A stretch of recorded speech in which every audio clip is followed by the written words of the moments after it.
आज वो स्थिति है कि हर चिंगारी को ज्वाला का रूप लेना पड़ेगा। हालात ऐसे हैं।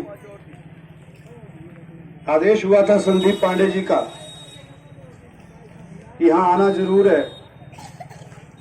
परिस्थितियां अनुकूल नहीं थी, लेकिन संदीप जी जैसा व्यक्तित्व जिनका चिंतन समाज के प्रति रहता है, तो मुझे लगा कि जरूर जाना चाहिए। आपके दर्शन करने के लिए।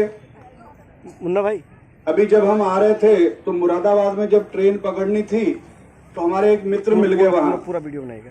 बोले कहाँ जा रहे हो?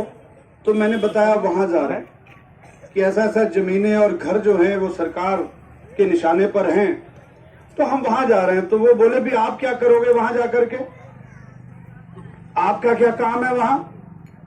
तो मैंने कहा हमारा काम उतना ही है जितना हम गांव वाले लोगों का काम होता है।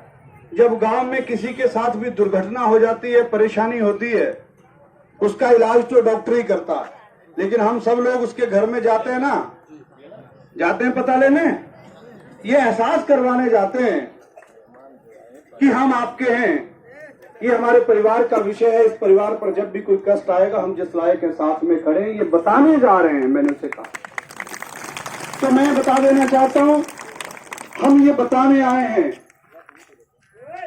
कि यहाँ के मकान, यहाँ की जमीनें अगर सरकार छीनना चाहेगी,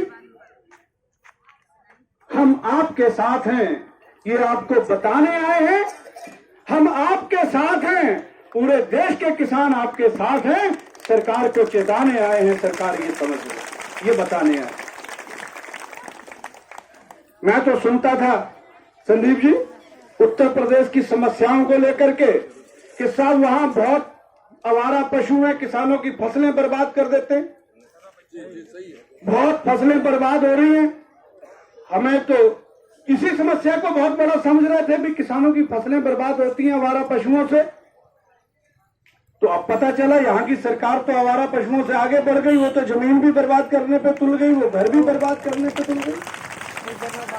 अभी जानवर तो बुद्धिहीन है, ये सरकार उससे भी ज्यादा बुद्धिहीन हो गई, जानवरों से भी ज्यादा आगे बढ़ गई। इसके लिए कुछ करना पड़ेगा भाई, इसके लिए हम सबकी एकजुटता महत्वपूर्ण है। बड़ी विडंबना है जो आपसे हम सबसे बनते हैं, वो बन करके हमारे तुम्हारे रहते नहीं है, और ये चिंतन करना जरूरी है। और मैं कोई एहसान करने नहीं आया हूं। हमारे उत्तराखंड में भी 20 गांव की जमीन, वर्ग 1 कै की जमीन जो 1970 में सबके नाम खतौनियां हैं, उस 20 गांव की जमीन को भी वहां की सरकार सरकारी घोषित करने पर लगी हुई है। उसको बचाने का आंदोलन पिछले 2 साल से हम चला रहे हैं, भूमि बचाओ आंदोलन, वहां पर उसकी लड़ाई लड़ रहे हैं। यह सरकार कहीं से कहीं तक भी किसी आम आदमी की, हम गरीबों की, जो इस देश को बनाने वाले लोग हैं, जो इनको बनाने वाले लोग हैं, ये इनकी ना होकर के ये पूंजीपतियों की सरकार है, जैसे अभी पहले भी वक्ताओं ने कहा। और इसके लिए हम सबको एकजुटता बड़ा जरूरी है भाई। और ये मालूम है आपको, इतनी बड़ी हिम्मत जितने लोग आप बैठे हैं यहां पर, सरकार कर क्यों लेती है? आपको उजाड़ने का निर्णय ले कैसे लेती है? कभी सोचा आपने? मेरे नौजवान साथियों, मेरी माताओं बहनों, कभी विचार करना इस पे। जिन्होंने आपकी वोट से बनना है, जिन्होंने आपकी दी हुई ताकत से बनना है, वो आपको उजाड़ने का निर्णय आखिर ले कैसे लेते हैं? कभी सोचा इसमें भाई? इस पर विचार करना। उन्हें मालूम है, उन्हें मालूम है हम 5 साल आपको लूटेंगे, पीटेंगे, छीनेंगे, और जिस दिन वोट आएगी, जिस दिन आपका अधिकार होगा, जिस दिन आपके हाथ में सारी ताकत होगी, उस दिन हम हिंदू मुस्लिम हो जाते हैं, उस दिन हम हिंदू मुसलमान बन जाते हैं। इसलिए ये सरकार हमसे ज्यादती करती है। जिस दिन हम इंसानियत की बात करें, हम एकजुटता से लड़ें, उस दिन ये सरकारें हमारा कुछ नहीं बिगाड़ सकती भाई। मेरी बात हो सकता है कड़वी लगे किसी को, लेकिन मैं बताना चाह रहा हूं कि जब बनना आपकी वोट से है तो फिर आपके खिलाफ निर्णय क्यों हो जाता है? वो इसलिए हो जाता है कि इन्हें तो जब टाइम आएगा तो वो देसी भाषा में कहते हैं ना, बना ही लेंगे। बेवकूफ साइलेंट होता है उसमें शब्द, तो बना ही लेते हैं हमें तुम्हें। तो भाई बेवकूफ बनना छोड़ो और लड़ाई लड़ो जब वक्त की जरूरत होती है ना। आज देश का, मैं कहता हूं कि देश में जो सत्ता चल रही इस समय, इसका सिर्फ स्वरूप बदला है। किसी समय पे ईस्ट इंडिया कंपनी आई थी, जानते होंगे मेरे भाई बहन काफी, ईस्ट इंडिया का नाम सुना होगा।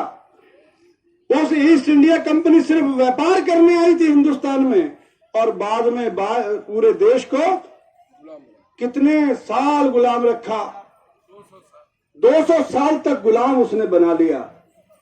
तो ये समझ लेना भी, ये सरकार भी जो है उसी ईस्ट इंडिया कंपनी का नया वर्जन है, नया वर्जन है माहौल के हिसाब से। ये कहेंगे, जब कोई भाषण देगा इस पार्टी का नेता, 5 मिनट के भाषण में 50 बार गरीब बोलेगा, मैं गरीबों का हूं, मैंने ये किया है, मैं वो किया है। लेकिन गरीबों का नहीं है, अडानी अंबानी के हैं, कंपनियों के हैं। और वो कंपनियां इसी तरीके से देश को पुनः अपने कब्जे में लेने के लिए ये सारे षड्यंत्र रच रही हैं। इसके प्रति आपको जागरूक रहना पड़ेगा, इसके लिए जागरूक रहना पड़ेगा। और उस देश की लड़ाई भी जब हुई थी ना, स्वतंत्रता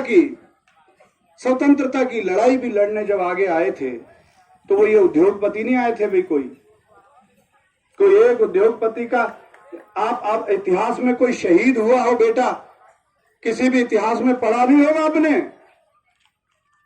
उस समय भी जो लड़ाइयां लड़ने वाले थे, भगत सिंह थे, चंद्रशेखर आजाद थे, वैसे नौजवान आए थे, गांव के लोग आए थे, गांव के बेटे निकले थे, गांव की महिलाएं निकली थी, तो अंग्रेजों से लड़ाई लड़ी थी। क्यों निकली थी भाई? वो क्यों नहीं निकले? क्योंकि दर्द उसको होता है जिसका हो। ये देश हमारा है, ये देश आपके पूर्वजों ने बनाया है, ये देश उनके पूर्वजों ने आगे बनाया था, इसलिए दर्द था तो वो बाहर निकले, उन्होंने कुर्बानियां दी। तो आज हमारे पूर्वजों ने भाई इस देश को आजाद करवाने की लड़ाई लड़ी है भाई, देश को आजाद करवाने की लड़ाई लड़ी है। बहुत सी रानी लक्ष्मीबाई और बहुत पहले दुर्गा माता का भी जिक्र किया जाता है कि जब अन्याय के खिलाफ लड़ना हो तो सबने अपनी अपनी भूमिका को सुनिश्चित किया। शहीद भगत सिंह हो या कितने अनंत शहीद हैं, उन्होंने अपनी भूमिका को सुनिश्चित किया है भाई। लेकिन ये कालांतर में अब जरूरत है, अब आवश्यकता है कि हमारे पूर्वजों ने इस देश को बनाया था, इस मिट्टी को बनाया था, इन खेतों खलिहानों में जो हरियाली आई है ये उनकी बदौलत आई है। उन्होंने इस देश को बनाने का काम किया, हम इस देश को, इस समाज को बचाने का काम करेंगे। ये संकल्प आपको लेना पड़ेगा, तभी इस सरकार से लड़ाइयां लड़ी जा सकती है। मैं ज्यादा कुछ ना कहते हुए, क्योंकि आप सब लोग हमसे समझदार हो, मैं इस विषय पर यह बताना चाहता हूं कि पूरे देश का किसान मजदूर आपकी इस लड़ाई में आपके साथ खड़ा होगा। अभी 14 तारीख को दिल्ली में संयुक्त किसान मोर्चा की बैठक है, और मैं विश्वास दिलाता हूं कि उस बैठक में, संयुक्त किसान मोर्चा की इस बैठक में भी आपके इस विषय को जरूर शामिल किया जाएगा और इस पर चर्चा की जाएगी कि पूरे देश के किसान मजदूर एकजुट होकर के ये जो सरकारी षड्यंत्र है, हमारे मकानों को, हमारे घरों को, हमारी खेतियों को पूंजीपतियों को देने का, इसके खिलाफ एकजुट होंगे भाई। तो ये मैं आपको विश्वास दिलाता हूं, और इतना जरूर कहता हूं भाई, बहुत ज्यादा क्रांतियां जो है ना, वो सिर्फ बातों से नहीं होती, और सरकार से लड़ाई लड़नी इतना आसान काम नहीं है। सरकार से लड़ाई तभी लड़ी जाती है जब आपका संकल्प मजबूत हो, और और जब हम संकल्प में विकल्प रख लेते हैं तब कोई भी लड़ाई जो है वो चलती नहीं है भाई। आपका जो भी जनप्रतिनिधि हो यहां पर, तो आपका ये संकल्प होना चाहिए, यहां पर पार्टीबाजी में ना बंटो, अपनी लड़ाई लड़ो कि हम सब एक हैं, कोई पार्टीबाजी नहीं। जो जनप्रतिनिधि हमारे साथ आज खड़ा नहीं होता, हम उसके साथ खड़े नहीं होंगे, ये संकल्प लेना चाहिए। हम उसको गांव में घुसने नहीं देंगे, ये संकल्प होना चाहिए आपका। तो मैं ये निवेदन करना चाहता हूं आपसे कि आज आप इस मंच के माध्यम से, इस पंचायत के माध्यम से, मेरी माताएं बहनें यहां बैठी हैं, मेरे नौजवान साथी बुजुर्ग हैं, सब बैठे हैं, तो आज एक संकल्प करो भाई कि हम एकजुटता से लड़ेंगे। बहुत सी फूट डालने का जब आंदोलन चलता है तो उसमें बहुत से फूट डालने के योजनाएं सरकार बनाती है, उसको आप सफल नहीं होने दोगे। तो दोनों हाथ उठा करके आज संकल्प लेना भाई इस लड़ाई के लिए। ये मैं संकल्प करवा के ये समझूंगा कि आप जिस मजबूती के साथ खड़े हैं उतनी मजबूती के साथ हम दिल्ली में संयुक्त मोर्चा में आपकी बात को रखेंगे और पूरी लड़ाई आपके साथ लड़ेंगे। तो जोरदार उद्घोष करना भाई, दोनों हाथ ऊपर करके, किसान मजदूर एकता जिंदाबाद जिंदाबाद।